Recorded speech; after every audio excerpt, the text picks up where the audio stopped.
90 वर्ष की उम्र पार कर चुकी कावेरी अम्मा अब तक तो एकदम टनकी थी, लेकिन पिछले कुछ दिनों से हृदय की धड़कनों में थोड़ी मंदी आ गई थी।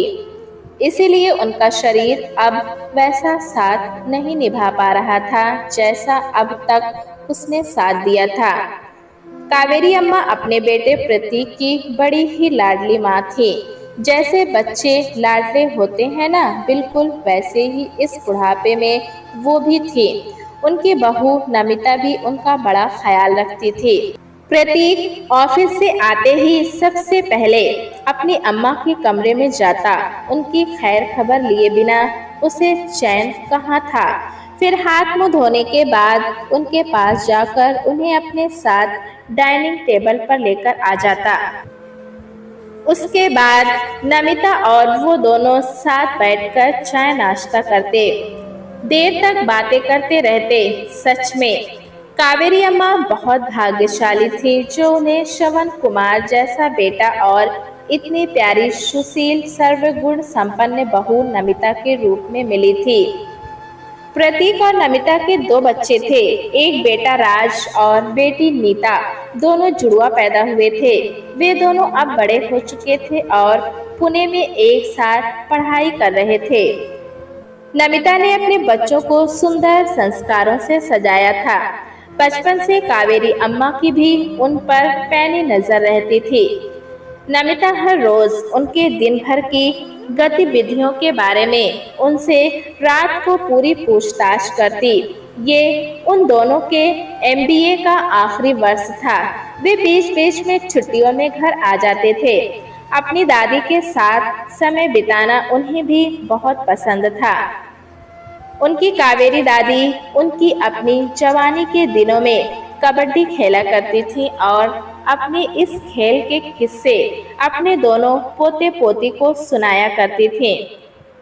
राज और नीता बड़े ही खुश होकर उनके किस्से कहानी सुना करते थे। उन्हें देखकर मोहल्ले की दूसरी वृद्ध महिलाएं हमेशा आपस में बातें करती थीं। एक दिन उनकी पड़ोसन श्यामा ने अपनी दूसरी सहेलियों से कहा, बेटा बहू हो तो नमिता और प्रतीक जैसे। कितना ख्याल रखते हैं वे कावेरी अम्मा का।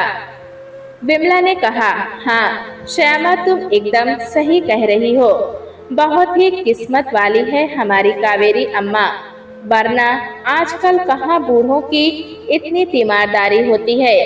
हमें ही देख लो, हमारी हालत हम ही जानते हैं। श्यामा ने कहा, अरे रात को खाना खाने के बाद प्रतीक हाथ पकड़कर अपनी माँ को उसके कमरे तक छोड़ने जाता है। मैंने तो कितनी बार देखा है उनके पास थोड़ी देर बैठकर उनके सर पर हाथ फिराता है, फिर छोटे बच्चों के जैसे कावेरी अम्मा के माथे को चूमता है, तब कहीं अपने कमरे में जाता है। नमिता पानी का ग्लास भर कर रखती है, उनकी दवा दारू सबका ख्याल रखती है। अरे नाती पोते भी कितना ख्याल रखते हैं, वरना आजकल के जवान बच्चे हम बूढ़ों के पास दिखते ही कहाँ हैं। विमला ने कहा, अपना अपना भाग्य है श्यामा, लेकिन सबका भाग्य कावेरी अम्मा जैसा कहाँ होता है। हाँ ये तो 16 आने सच है। बच्चे भी तो बड़े ही संस्कारी हैं। हाँ नमिता और खुद कावेरी अम्मा की देखरेख में बड़े हुए हैं। सच में बच्चों की सही परवरिश भी तो एक चुनौती ही होती है। हाँ ये बात हर माता पिता के लिए चुनौती ही है। कोई बन जाता है तो कोई मिट जाता है। इस प्रकार सभी पड़ोसी ने अक्सर कावेरी अम्मा के बारे में आपस में चर्चा करती रहती थी। एक दिन अचानक प्रतीक के चचेरे भाई विमल का फोन आया। विमल ने प्रतीक को बताते हुए कहा, प्रतीक यार तुम्हारी भाभी की बुआ के लड़के को अपने किसी काम से तुम्हारे शहर इटारसी आना है। वो केवल 15 साल का है, कहाँ अकेला होटल में रहेगा। मैं चाहता हूँ कि वो तुम्हारे घर पर ही ठहर जाए। सिर्फ 2 ही दिन की बात है, तुम्हें कोई परेशानी तो नहीं होगी। अरे कैसी बात कर रहे हो भैया आप। तो भेज दूं उसे? क्यों नहीं विमल भैया, ये भी कोई पूछने की बात है। भेज दो उसे, हम उसका ध्यान रखेंगे। कुछ मदद की जरूरत होगी तो वो भी जरूर कर देंगे। थैंक यू प्रतीक, चलो मेरा तनाव खत्म हुआ। कल से तुम्हारी भाभी पीछे पड़ी थी कि प्रतीक भैया से बात करो ना। भाभी से कहना ये कौन सी बड़ी बात है, एक दूसरे की मदद नहीं की तो फिर रिश्तेदारी किस काम की। हाँ प्रतीक, तुम बिल्कुल ठीक कह रहे हो। तो फिर कल रमन आ जाएगा। वो दोपहर को यहाँ से निकलेगा और शाम तक वहाँ पहुँच जाएगा। मैंने उसे घर का पता दे दिया है, वो सीधा घर ही आ जाएगा। ठीक है भैया। दूसरे दिन नमिता ने शाम के खाने की तैयारी शुरू कर दी और प्रतीक ने उसके लिए बिस्तर वगैरह सब तैयार करके रख दिया। अब उन्हें शाम का इंतजार था, जब वो आएगा। इसी बीच राज और नीता का फोन आया।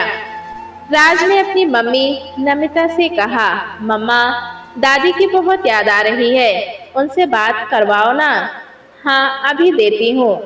तब तक नीता ने राज के हाथ से फोन छीनते हुए कहा, मम्मा हम दोनों कल आ रहे हैं 2-3 दिनों के लिए।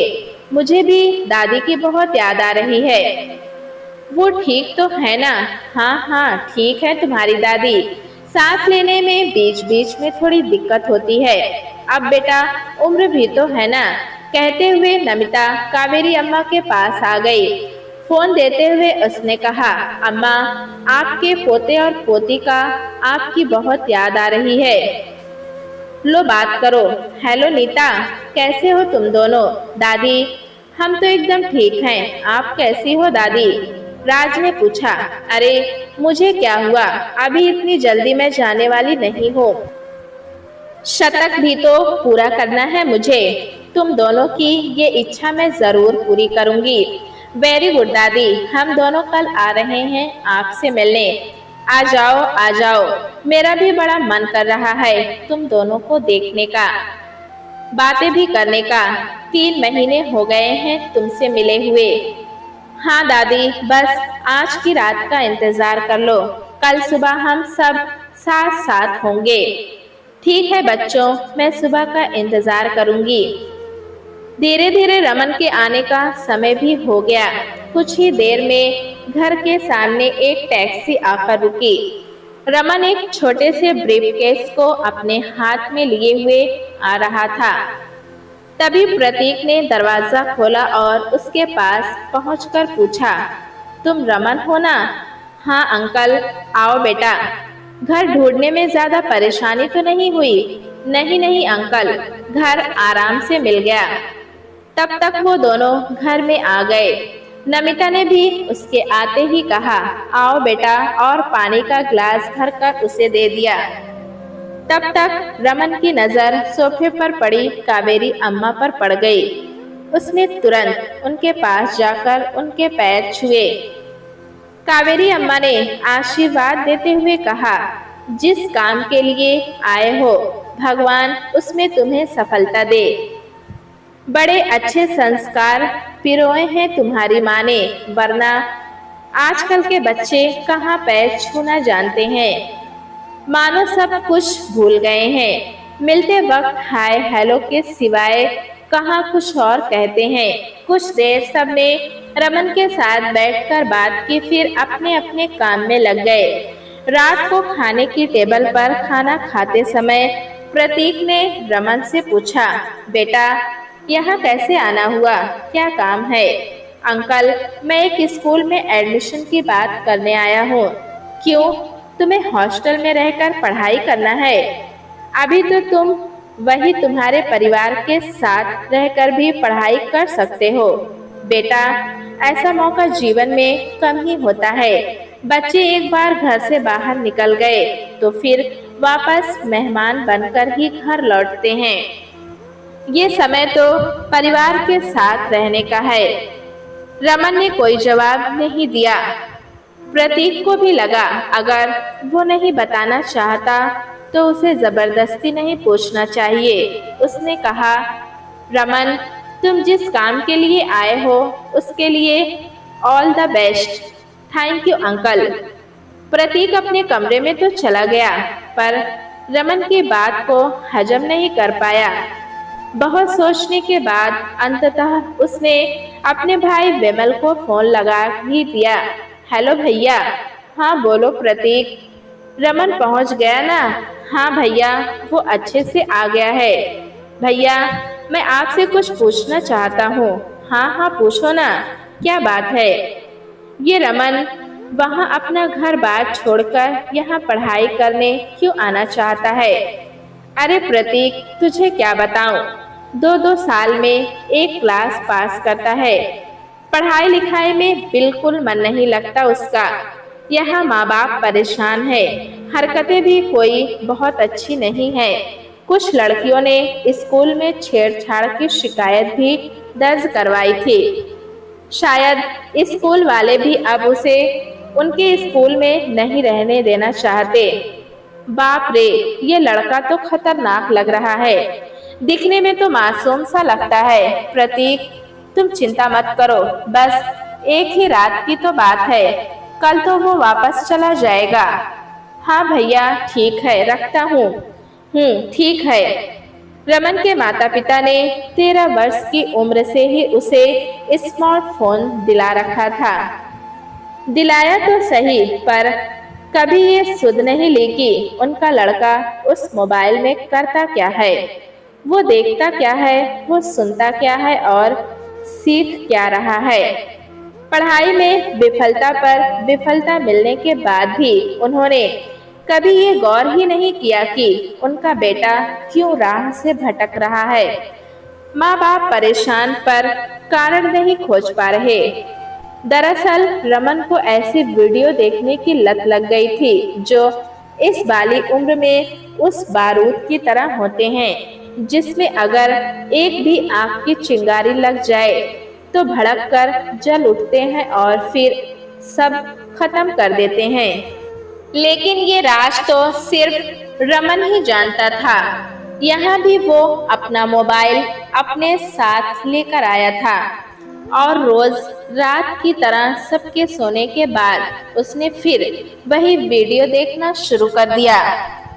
उस वीडियो को देखकर वो इतना आवेश में आ गया था कि अपने अंदर जल रही अग्नि को शांत करने के लिए बिना सोचे समझे वो सीधा कावेरी अम्मा के कमरे की तरफ मुड़ गया। उसके कदम आगे बढ़ते जा रहे थे। आंखों में हवस थी, शरीर में आग बुझाने का जुनून था। कावेरी अम्मा के कमरे में प्रवेश करके जैसे ही उसने कावेरी अम्मा के वृद्ध शरीर पर हमला किया, वो जाग उठी और उसकी नीयत को समझने में उन्हें बिल्कुल भी समझ नहीं लगा। कावेरी अम्मा ने अपनी मध्यम आवाज में कहा, रमन, ये क्या कर रहा है? तू पागल हो गया है क्या? हाँ, पागल हो गया हूँ मैं। कहते हुए उसने कावेरी अम्मा पर हावी होने की जैसे ही कोशिश की। कावेरी अम्मा के मजबूत पांव, जिन्होंने वर्षों कबड्डी खेली थी, उनकी रक्षा में उठ खड़े हुए और उन्होंने पूरी ताकत से रमन को इतनी जोर की लात मारी कि रमन दूर जाकर दीवार से टकराया और फिर धड़ाम से गिर पड़ा। रमन के गिरने की आवाज सुनकर प्रतीक और नमिता दौड़कर उस कमरे में आने लगे। तब तक रमन संभला उठा और भागने लगा, किंतु प्रदीप के मजबूत हाथों में उसकी टांग पकड़ में आ गई थी और फिर वो उसकी गिरफ्त से छूटकर भाग नहीं पाया। कावेरी अम्मा की हालत देखकर नमिता दौड़कर उनके पास आई तो उसने देखा कि वो हाफ रही थी। घबराहट के कारण वो बोल सकने की हालत में नहीं थी। क्या हुआ अम्मा? कहते हुए नमिता ने उन्हें उठाया और सीने से लगा लिया।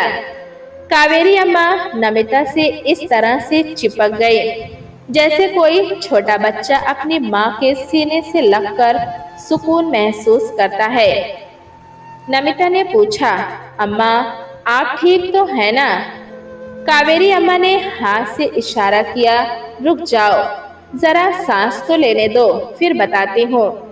इतना कहते हुए अम्मा रोने लगी। उनके इस रोने में दर्द के साथ साथ क्रोध भी था। उनके बहते आंसुओं को नमिता ने अपने हाथों से पोंछा। तब तक प्रतीक उस रमन को पकड़कर कावेरी अम्मा के पास लेकर आया और उनके पैरों पर पटकते हुए कहा, माफी मांग, शर्म नहीं आती तुझे एक 90 वर्ष की वृद्धा पर इस तरह गलत, छी छी। कहते हुए उसने विमल को फोन लगाया। रमन होश में आ चुका था। वो रो रो कर गिड़गिड़ाकर माफी मांग रहा था। माफ कर दो अंकल, किसी को मत बताओ, अंकल प्लीज किसी को मत बताओ। प्रतीक ने कहा, तुम्हारा गुनाह माफ करने के लायक नहीं है। मेरी माँ तो बचपन से खेल कूद में प्रवीण रही हैं, शायद इसीलिए उन्होंने खुद को बचा लिया और हम भी तुरंत ही आ गए, वरना तो तू फिर से उन पर हमला कर देता, शायद वो मर जाती। उधर कावेरी अम्मा की हृदय की धड़कनें रुक रही थी। उन्हें गहरा सदमा लगा था। वो सोच रही थी, भला इस उम्र में भी कोई ऐसी हरकत कर सकता है। उनकी पूरी शक्ति शायद उस लात के वार के साथ खत्म हो गई थी। वो बिल्कुल शिथिल लग रही थी। नमिता ने तुरंत उनके फैमिली डॉक्टर को फोन लगाया। प्रतीक ने रमन की एक ना सुनते हुए विमल को फोन लगा ही दिया। उसका गुस्सा इस समय अपनी चरम सीमा पर था। उनकी प्यारी अम्मा के साथ आज बदतमीजी की हद पार कर दी गई थी। वो इस समय बागी हो रहा था, जिस पर उसका खुद का नियंत्रण नहीं था। कुछ ही घंटे के उपरांत विमल के साथ रमन के पिता मनोज भी आ गए थे। आज अपने बेटे की इस घिनौनी हरकत के कारण वो इतने शर्मिंदा थे कि मानो खड़े खड़े किसी ने उनकी पूरी इज्जत को मिट्टी में मिला दिया हो। वो आग बबूला होकर रमन की तरफ लपके। वो उस पर हाथ उठाने ही वाले थे कि विमल ने उन्हें ऐसा करने से रोकते हुए उसका हाथ पकड़ लिया और कहा, मारना इसका हल नहीं है मनोज। उधर डॉक्टर तुरंत ही आ गए और आते से कावेरी अम्मा का इलाज शुरू कर दिया। वो इस समय सदमे में थी, शायद होश में ही नहीं थी, लेकिन उनकी आंखों के पोरों से लगातार आंसू गिर रहे थे, जो उनकी वेदना के सूचक लग रहे थे। वो तो बच गई थी, लेकिन वो घटना फिर भी उन्हें तोड़ गई। वो अब बचेंगी या नहीं, ये बड़ा प्रश्न था। विमल ने कहा, बोलो मनोज, क्या करें तुम्हारे बच्चे के साथ? मनोज ने ज्यादा कुछ सोचे बिना कहा, इसे तो मैं बाल सुधार केंद्र में भेज देता हूँ। फिर उन्होंने रमन की तरफ देखते हुए कहा, अब तुम्हारी जगह वही है। तुमने हमारी नाक कटवा दी, इसीलिए तेरा पढ़ाई लिखाई में मन नहीं लगता था, है ना? तब प्रतीक ने कहा, आपने उसे छोटी सी उम्र में मोबाइल दे दिया, उसके बाद ये ध्यान ही नहीं रखा कि वो उसके साथ क्या करता है। आज उसे पकड़ने के बाद मुझे उसका मोबाइल फर्श पर पड़ा मिला, जिसे मेरे आने से पहले वो उठा नहीं पाया था। मैंने जब उसका मोबाइल खोला तो सबसे ऊपर जो वीडियो था, वो अगर आप देख लें तो आपको पता चलेगा कि आपका बेटा मोबाइल पर क्या करता है, क्या सीखता है और क्यों वो इतनी छोटी उम्र में ऐसा हो गया है। गलती तो आप जैसे माँ बाप की भी होती है, जो सुविधा के नाम पर बिना सोचे समझे बच्चों को वो खिलौना पकड़ा देते हैं जिसे खेलने के लायक उनकी उम्र हुई ही नहीं होती है।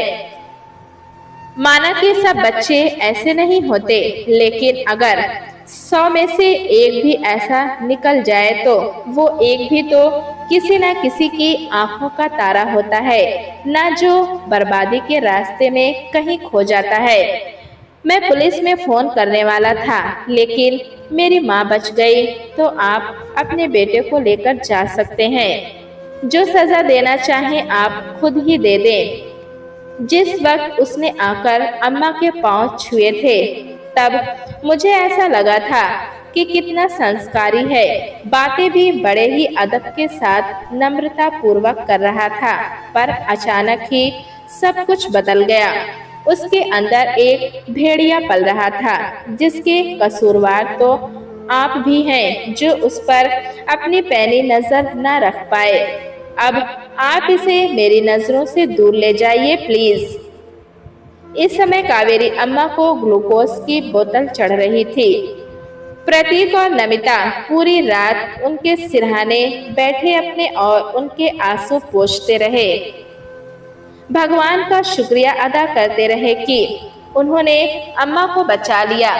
धीरे धीरे समय आगे बढ़ा और सूर्य देवता ने पृथ्वी के इस कोने में दस्तक दे दी। सुबह उषा की किरणों के आने के साथ ही प्रतीक के दोनों बच्चे राज और नीता भी अपने शहर आ गए।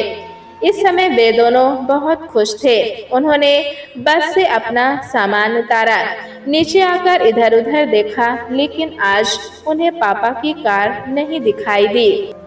उसमें बैठी दादी और मम्मी भी नहीं दिखाई दी। नीता ने कहा, राज क्या हो गया? आज पापा, माँ और दादी हमें लेने नहीं आए, ना ही उनका कोई फोन आया। हाँ नीता, चल मैं फोन लगाता हूँ। नहीं राज, टाइम वेस्ट मत कर, ये रिक्शा खड़ा है, चल जल्दी घर चल, कुछ तो गड़बड़ लग रही है। राज मुझे बहुत डर लग रहा है, दादी तो ठीक होंगी ना? पता नहीं, तू तो मुझे भी डरा रही है। दोनों भाई बहन रिक्शे में बैठकर घर की तरफ जाने लगे। इधर कावेरी अम्मा की टूटती सांसें उनका साथ नहीं दे रही थी। ये आघात केवल तन पर ही नहीं, उनके मन को भी चकनाचूर कर गया था। ये उनके जीवन के वो अंतिम पल थे, जिन्हें वो सुकून से जीकर जाना चाहती थी, लेकिन वही अंतिम पल इस तरह बीतेंगे, ये उन्होंने और उनके परिवार ने कभी नहीं सोचा होगा। भगवान ऐसे अंतिम पल जिनमें ऐसा दर्द भरा हो, किसी को भी ना दे। दादी के लिए चिंतित बच्चे जैसे ही घर पहुंचे और उन्होंने दरवाजे पर घंटी बजाई, नमिता ने लपक कर दरवाजा खोला। अपनी माँ का चेहरा देखते ही वो समझ गए घर में कुछ तो हुआ है। नमिता कुछ बोल नहीं पा रही थी। बच्चों को देखकर उनका दर्द सिसकियों में बदल गया। राज ने पूछा, क्या हुआ मम्मा? नीता ने भी पूछा, दादी ठीक तो है ना?